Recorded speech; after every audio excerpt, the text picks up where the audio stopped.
with me, Anwar Moolla. And tonight we have an exciting program with two guests in the studio who I'll introduce to you to shortly. And we're talking tonight about family businesses, planning around family businesses, and how one can leave a legacy going forward without causing problems. And we have two specialists in the studio tonight from a legal firm called Pacha and Pacha, and I've been reminded to introduce them as the law firm of the year 2024. Was that KZN, Zahra?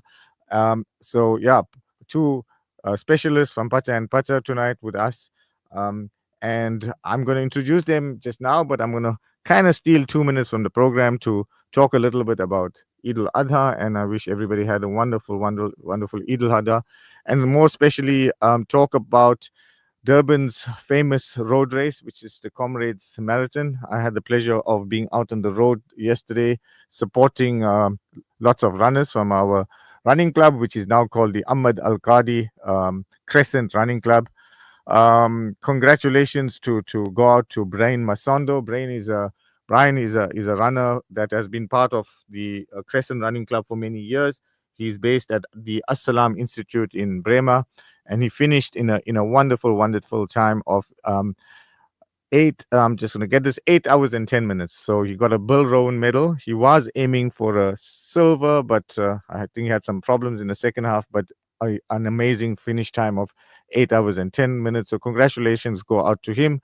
Also, two female runners, Khatija Kadwa, the daughter of the famous Dr. Ofi Kadwa, 9 hours and 1 minute. Missed her Bill Rowan medal by 1 minute, but amazing run by Khatija.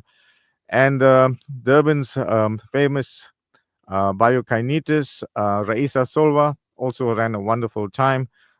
She ran a time of 9 hours and 29 minutes. So well done to the two ladies. I had the pleasure of running the last 14K, supporting two guys that were running their very first comrades, and they really ran exceptionally well. Not often people can run negative splits. When I say that, I mean they run the second half faster than the first half. But Abdullah Dokrat and Abdul Sattar Ahmed, I ran the last 14Ks with them. Guys did really well, finished in 11 hours, 54 minutes. And we're very strong at the end and did exceptionally well for their first comrades. And they were joined a bit later by Ziad Osman, who also finished in the same time. So three of them literally ran most of the way together. But a special recognition has to go out to Solly Isak. He finished his 20th comrades, so he achieved his double green number, and he crossed the finish line with 14 seconds to go. So amazing achievement. I had the pleasure of running the last 700 meters with him. Literally tossed him over the finish line just to make sure he got in. But Solly, well done. An amazing achievement. 20 Comrades Marathon, and I hope you now call it quits. At almost 70 years of age, this race is, you had all our nerves really completely wrecked yesterday, but an amazing achievement and well done. So that was about comrades, and well done to all the finishers, and those that even didn't finish, those that just started. You all winners just to get onto the start line. So amazingly well done. With that, it's back to our program for tonight, which is about the succession planning around family businesses. And I do have the pleasure of having in the studio with me from Pacha and Pacha, Zahra Abdul. She is the corporate commercial associate. So Zahra, assalamu alaikum and welcome to Radio Al Ansar. Wa alaikum salam, Mr. Moolla, and thank you to all of our dear listeners as well for listening in, and to Minara Chamber of Commerce for affording us this opportunity. Really happy to be here today in studio with you. Thanks for joining us. The topic for tonight is family-owned business governance, a legal perspective of shareholder agreements or operating agreements.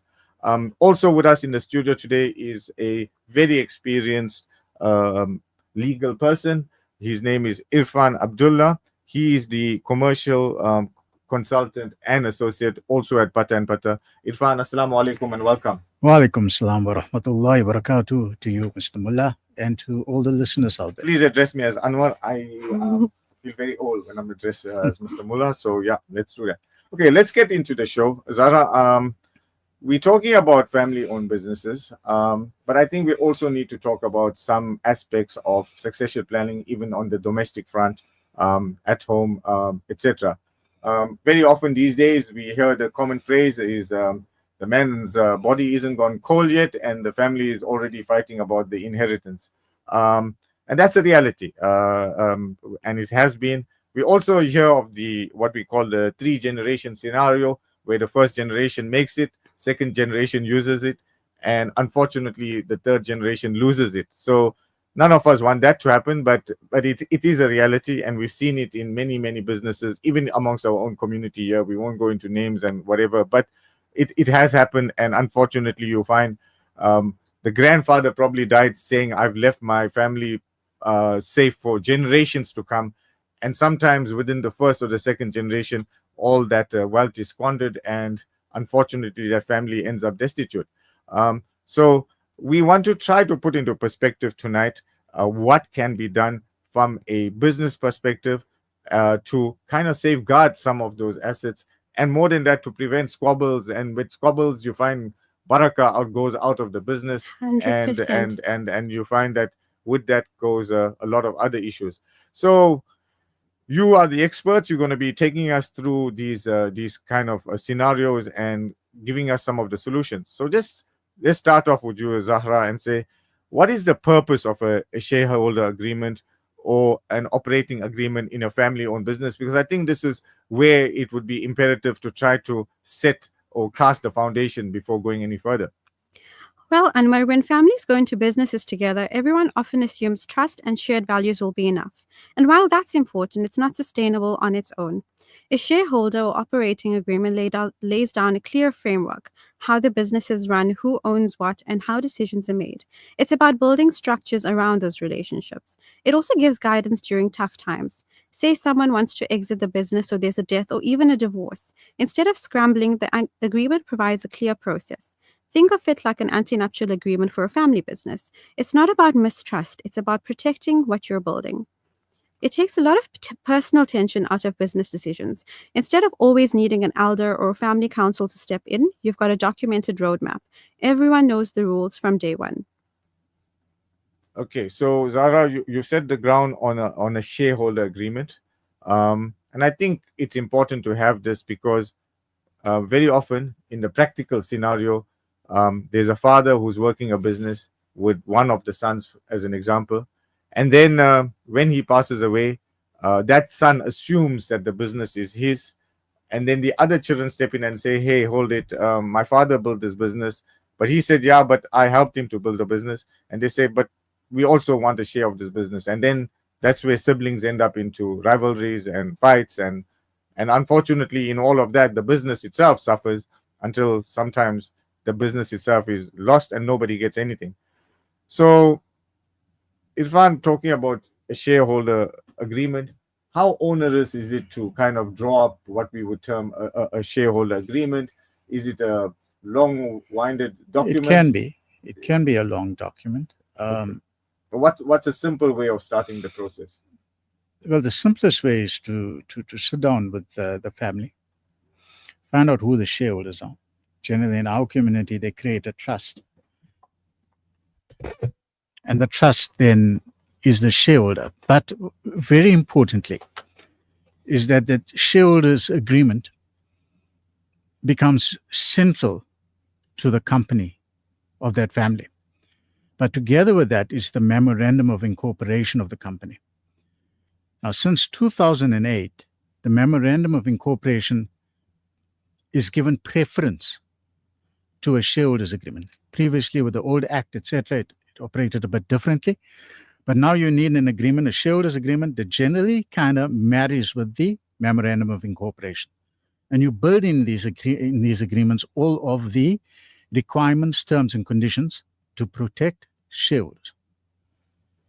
And if it comes to, in your example, father and son, who are the shareholders of a company, other sons are not, then you can build in certain clauses in the agreement where death, for instance, or incapacity can be a trigger event that occurs and that the shareholder of the person, the shares of the person who has passed away has to be sold to someone, either to the existing shareholder, right, Right. at a fair value, which you can get an auditor to determine, or to one of the other sons, or the other sons as a whole who are not shareholders, to avoid the fact. Well, not just sons; it could include the daughters as It well. could then, but then what you need to do also, you remember that a shareholders agreement, strictly speaking, is not a testamentary document. It's not a will. Right. So you need a will Right. that accords with that. Okay. So there's no dispute after that. But the shareholders agreement is very important because it determines the relationships of shareholders and sometimes directors in the company. Okay. And that's important here. Okay, Zara. I mean, even before we get there, I think the critical thing here is communication, and even while a person is alive and of sound mind, Absolutely. if they sat down with the family, the wife, the children, and other heirs, there could be parents involved as well, and kind of put forward his thinking, so that everybody's on the same page, so to say, 100%, before yeah. the person passes away. That could prevent a lot of bitterness, I'm saying, at a later stage. Absolutely. Your And I thoughts on think that? absolutely. And that ties in with our Islamic principles as well of mashura, sitting around a table, discussing what's important. We have the principle as well that we always say it's easier for us as lawyers as well to have our clients gift during their lifetimes rather than when they're gone. Because when they're gone, that's when the most disputes come up. And we've actually had a couple of estates now where there are a couple of clients, their siblings don't agree with them. And they don't agree that that's what the father said or that's what the mother said. So it's difficult to navigate this, and especially quite fiddly when there's a family business involved as well. Yeah. I had the task of being the executor of an estate of one of my cousins recently, and together with the other executors, although we have a will and we have the wishes and things, we sometimes say to each another, we wish we had an extra 15 minutes with him, because we would have posed these questions, which we kind of Absolutely. grappling with, to say what really was his intention, intentions. what really was he thinking about when he put these things down.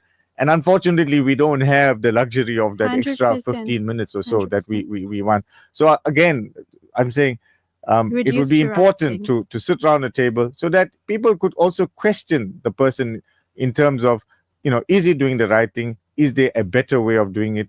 If somebody is aggrieved, they rather be speaking at that stage rather than at the stage after. when the person has actually passed away. If I can interject, I think in that scenario, and as commonly done in our community, is that to create a family trust Right. and make the trust the shareholder of the company. So during the lifetime of the shareholder, call him the grandfather, Right. he can be a beneficiary as well, but the trustees of the trust will have a discretionary a discretion to distribute the dividends that they receive from the company to other beneficiaries. So the beneficiaries could be wife, children, adopted children, and heirs. Okay. So a trust can go on for 50 years, call it. And then that's where everyone in the family benefits. But again, it has to be a discretionary trust for certain reasons, especially the conduit principle in tax law. And the trustees have the discretion. For instance, let's say a kid becomes a drug addict. Okay. We don't have to give him the money. So we can control him, get him treated otherwise. Okay. Those kind of things. And you build it in the trust deed, and then there's no squabbles after that. There's no issues of leaving something to an heir or a legatee in a will. Everything devolves in terms of the trust which is created in his lifetime, not in his will. Okay, that's fine, Irfan, except that it's critical then to make sure that the trustees are people of absolute integrity, because if there's a issue amongst the trustees themselves, and normally you would have 2 or 3, I would think, then you also could end up with problems. And the trustees themselves need to understand the thinking of the grandfather, so to speak. Yeah, they will have met with him. Sure. when he Yeah. prepared the trust deed. He probably would have been a trustee at the time, or when the trust deed is created. Maybe the second trustee is a family member or someone else. The third trustee is always independent. And that independence gives him the right to oversee how the trust functions. Okay. And the trust, in terms of our law as it's progressed, is that they have got FICA responsibilities, for instance, which are quite onerous on how FICA operates. And the trustees cannot control the trust as their own, call it property or fiefdom. So they have a responsibility as trustees, as directors do in a company, a fiduciary duty to the beneficiaries. Okay. So, the trust that you were talking about, family trust, would there be a difference? Give me any trust. You can call it whatever you want. Okay. Okay. Because very often we do find, and it is encouraged that people do have a family trust, for example.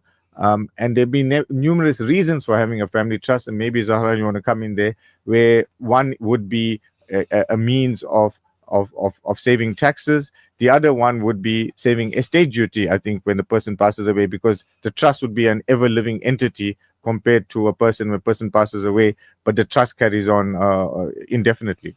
Absolutely. And I feel also there will be a higher level of accountability and transparency when you know who your trustees are and who the beneficiaries are for a particular trust.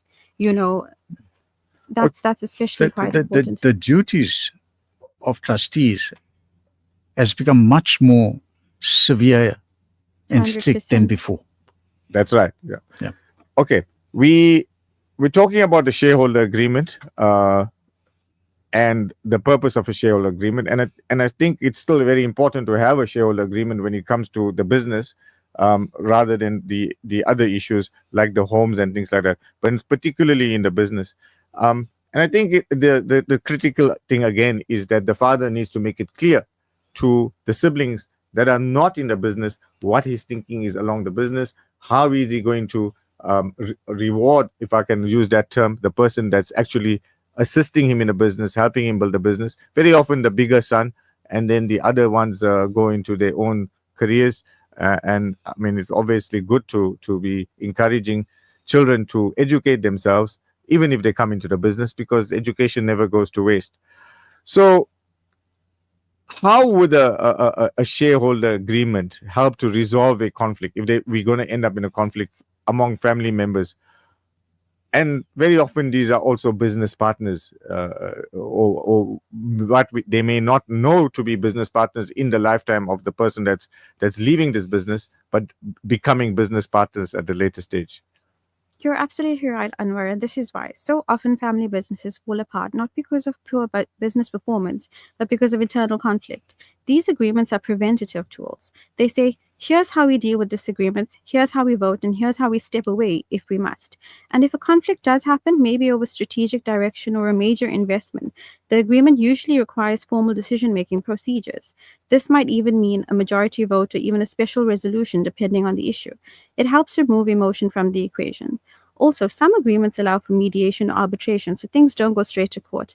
Mr. Abdullah will tell you right now, to get a court date, if you apply this week, you'll get it next year, October. So that keeps things civil and private, which is important when your boardroom is also your dinner table. Absolutely, the last thing we need is a debt in a family causing squabbles, and it's happening more and more often these days. So that's why we're sitting here tonight, and we're talking. So, Irfan, what are the most critical clauses that should be included in these agreements for family businesses? For a shareholders agreement. Well, we're talking about a shareholder agreement. A company Yes, shareholder agreements, right? Very important clauses you'll have there. I mean, if you're looking at the running of the company itself, that's different. We have to deal with resolutions, ordinary resolutions, special resolutions, meetings, quorum for meetings, etc., what rights directors have, and what supervisory rights shareholders have over directors. There are various instances in the law where shareholders must pass resolutions, but that's within the company. If you're looking at what happens to someone when they pass away? The general trend is you got the shareholders agreement here, and people enter into buy-sell agreements, Right. insurance agreements, key man policy agreements, those kind of That's things. absolutely right. And they can protect the buy-sell, for instance, can protect the family, where the insurance pays out to, say, existing shareholders to buy the shares of the deceased. The money goes into his estate. Right. So that's one way of dealing with it when it comes to the issue you posed. You can put a trigger event that on the death of a shareholder, certain things happen. The norm, however, is to offer his shares to the existing shareholders, the surviving shareholders, at fair value. Yeah. But you can put in a clause there that on the death of Mr. X, the other shareholders agree that his shares will then pass on to whichever son of his, and he becomes a shareholder of the company by those shares vesting in him. But that has to correspond to what his will says. Okay, so you could end up having a conflict between a shareholder agreement and a will, if they're not kind of thought out very carefully. Yes, it's very important to think it out carefully, because as far as the company is concerned, in my view, the shareholder trumps can trump the will. Because if the agreement says on death, the value of my shares will be the value of my shares will be valued by a valuer, and the value of that, the shares will be purchased by the surviving shareholders for that value. Okay. So that's within the company. That now regulates the company. That's how it operates within the company. And the will say something else. Then you have a conflict. Okay, we could have another scenario, and I'm going to throw this at you, where a person could be the owner of the business, but he's also got a partner that's non-related. So in other words, there's two partners that start this business, maybe own 50% each or 51-49, and the other partner is not somebody that would inherit from his will. It's a totally independent party. Now, they can end up being a kind of conflict scenario between the outside party, so to speak, and the family that now has inherited part of the business. I mean, how would you kind of handle something like that? The other partner will remain a shareholder on the death of the deceased. Right? Sorry. And if the deceased's will says that his shares will be inherited by whichever child of his, then those shares will vest in him. It won't create a conflict unless the shareholders agreement and the memorandum of incorporation says otherwise. Okay. So I'm going to ask you to come in there, and from your practical experience, and you handle this all the time, what are some of the common mistakes that you've seen in family, business, government documents, be they shareholder agreements or other documents?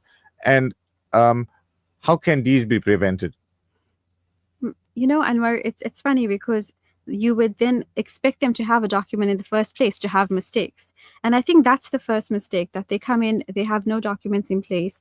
They already have disputes going on. And that's the point that they expect us to resolve and to put a document in place. And it's difficult to get all seats at the table, when there's already a dispute in place. So I think it's never too early. That would be the first piece of advice. So your first advice is put a document in place, whatever that is. 100%. And what the problem is with our existing businesses in our community, again, is that they just issue share certificates and they have no underlying document.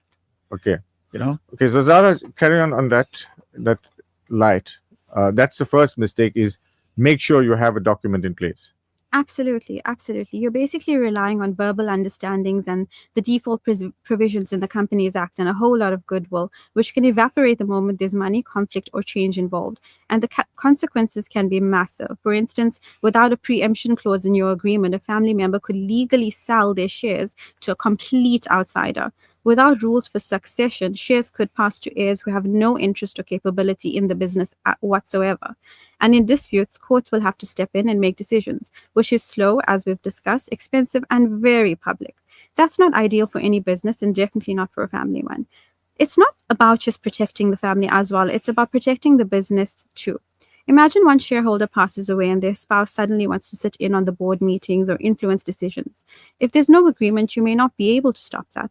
And we have seen, Mr. Abdullah will tell you as well, we've seen families torn apart because one member thought they had certain rights, but the law said otherwise. And that's why we always say, even if you're 100% on good terms now, get it in writing, because emotions run high when money, control, or legacy is at stake.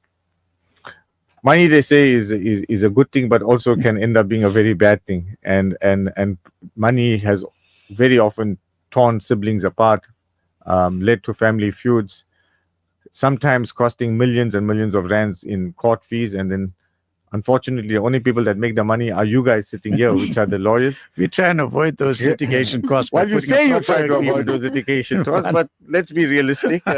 If we were not for that, you wouldn't be able to put some food on the table. Litigation costs are very high now. Yeah. So yeah, and then when the court rules against your client, then you say, but the judge wasn't fair. But anyhow, that's the role that you guys play, and I'm sure you do it in all sincerity, trying to protect people, and that's your responsibility. And that's why we're sitting here trying to say, how can we prevent these mistakes, if you want to call them mistakes. So Zahra, you were taking us through some of the mistakes. One is, first and foremost, have a document in place, whatever that document is.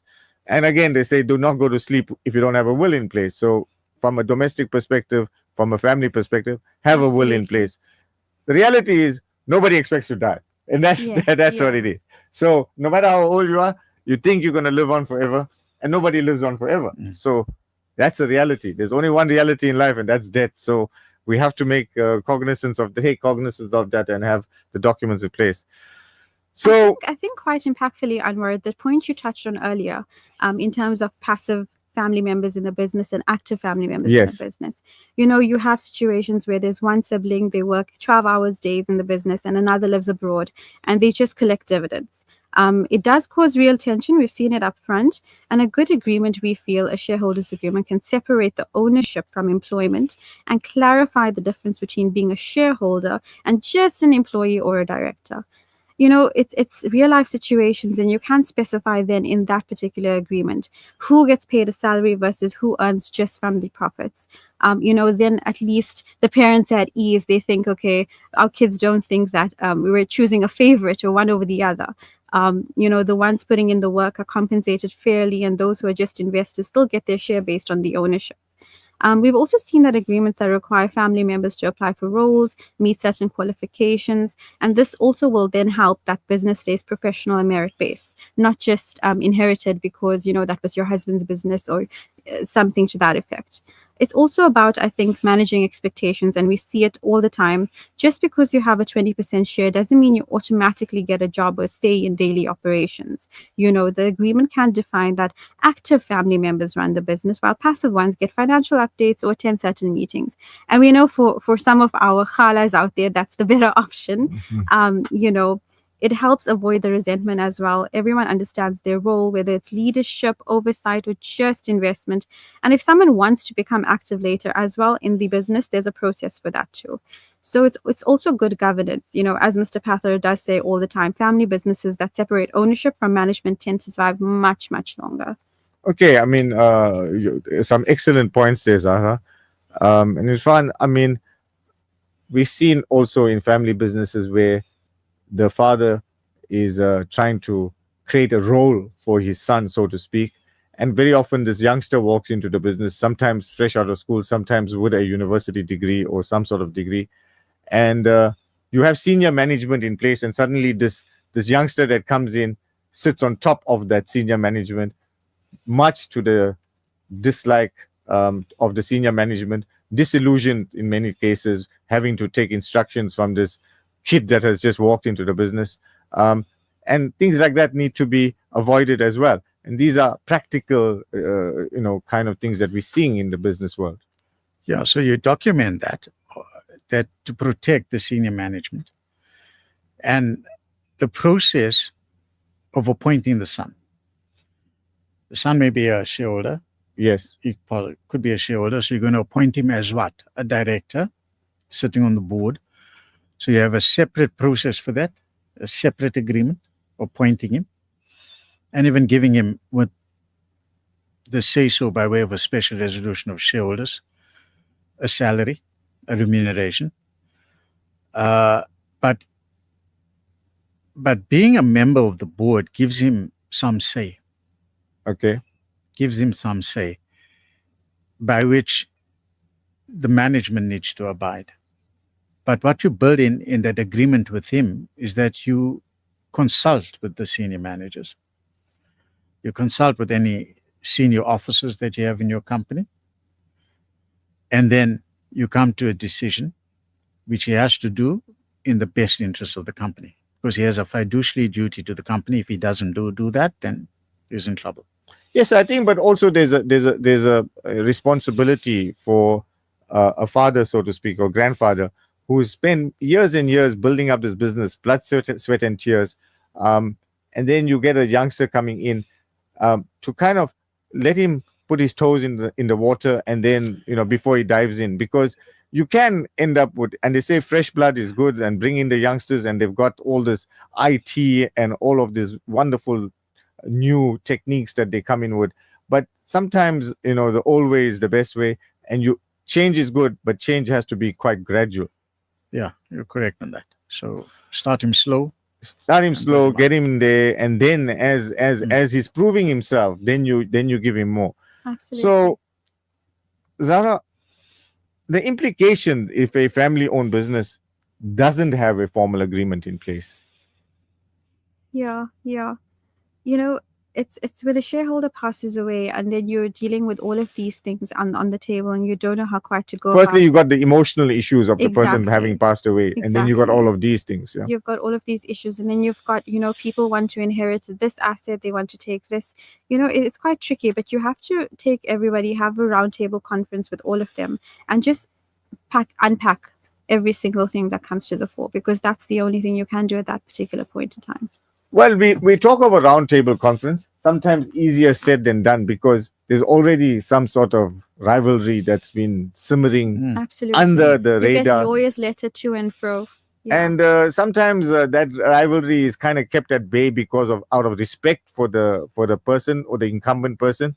And the moment his eyes shut, so to speak, then that goes out of the window, and then it becomes a full-blooded fight. And it becomes, they promised me this, they promised me that, I gave this money in cash, this is what I invested all of my years.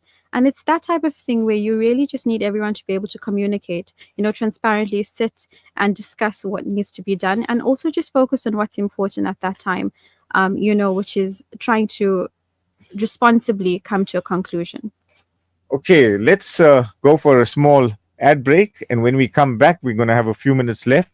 Time does pass fairly quickly, and we're going to be rounding up with Zahra Abdul and Irfan Abdullah about agreements that can be put in place to ensure success and continuity in family-owned businesses. Radio Ansaar, 24/7, 365. At this time of trial and worry, the blessings of charity are the ideal means to avoid calamity and despair.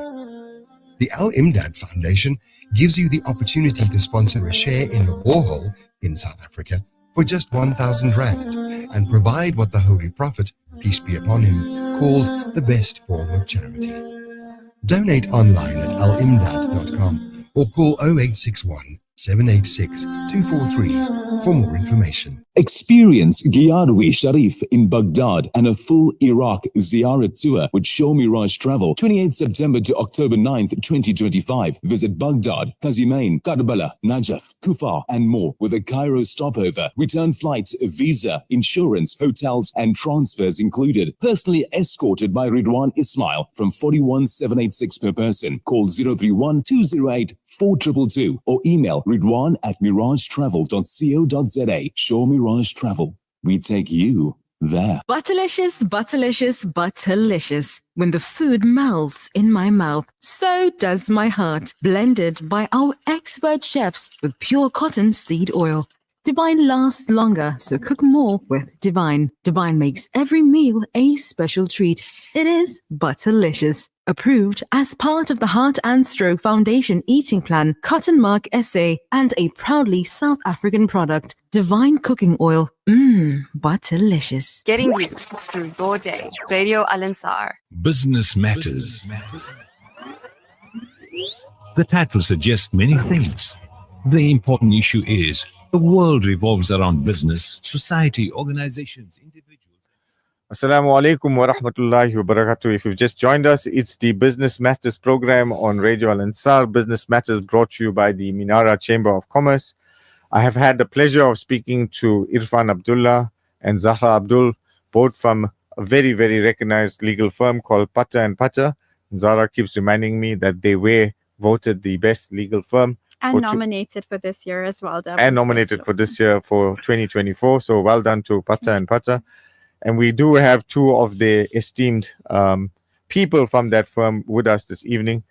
So Zahra, before we went for that little ad break, we were talking a bit about not having agreements in place. But we also, and you can kind of answer this and Irfan can take it further, is we also need to be cognizant that any agreements that are in place are within the ambits of Sharia, because absolutely that is something that is absolutely critical. 100%. I don't think one should lose sight of the fact that it has to be aligned with Sharia principles. You know, even just getting consultation done with an ulama, with a Maulana, with an esteemed leader of the community, just to ask what their opinions are. And, ensure that all practices, whether it's a will, whether it's a shareholders agreement, are aligned with the Sharia principles. Especially the event of death, like Mr. Abdullah has been saying during the break, it's so important just to ensure that alignment is there. Okay, you want to... On with the shareholders agreement, on death, we call it a trigger event. On death, what happens is that the shares, instead of devolving to the deceased heirs, will then be bought at value by the surviving shareholders. Okay. And that value then is paid into the deceased heirs deceased estate to be distributed in accordance with Sharia.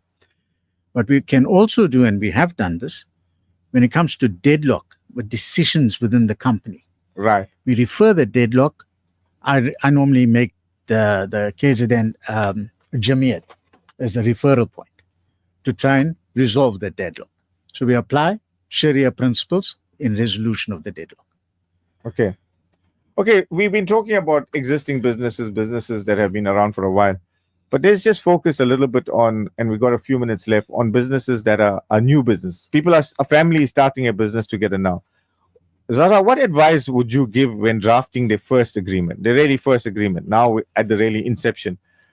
Should they, at that stage, already be working with a specialist attorney like yourselves? Please don't just download a free template and think you're covered. Every family is different, and so is every business. Our biggest advice is, I think, Anwar, they should sit down early, have the hard conversations about money, power, exit, death, divorce, and then they should put that into a solid agreement with the help of a specialist. A family commercial lawyer understands that not just the legalities, but also the psychology behind these relationships. We would know how to ask the right questions and just craft the clauses that help reflect their values, their risks, and their long-term goals. You'd be surprised, just for a couple of conversations with the client, we already know where they're heading and what they need to achieve. The process itself is invaluable. Just sitting down as a family, going through these scenarios brings clarity and alignment even before the ink dries. We'll also just make sure they're covered in terms of things they haven't even thought about, like valuation methods, as Mr. Abdullah touched on earlier, or what to do if one of the siblings wants to leave the country or marry someone. These things matter. And remember, we're not just writing for today. We're drafting something that may guide our kids or grandkids that decide to join the business, as you said, in terms of the youth getting involved. We need it to be legally sound, flexible, and fair. We don't want to go to court and have disputes all the time. We'd much rather have transparency and accountability from the start. And spend the money now on a good agreement. It'll save you 10 more times in legal fees and heartache down the line. Also, I think when you guys are drafting those agreements now, you'd also be taking the tax considerations at a later stage into account, because You really don't want a thriving business to be burdened with massive amounts of estate duty, etc., and that then affects the cash flow of the business and puts a strain on that business unnecessarily. Absolutely. And you know what we even say is, even when you're gone, you have to pay tax. Yeah. You know, that's one of the points that we always make. And I think Mr. Abdullah, with all his experience as well, would be able to touch on that point. Okay, some parting comments to Irfan. Well, Zara is correct. An agreement is necessary. These new startup businesses. An agreement's absolutely necessary. And we would suggest form a company. Prepare the memorandum of incorporation and the shareholders agreement.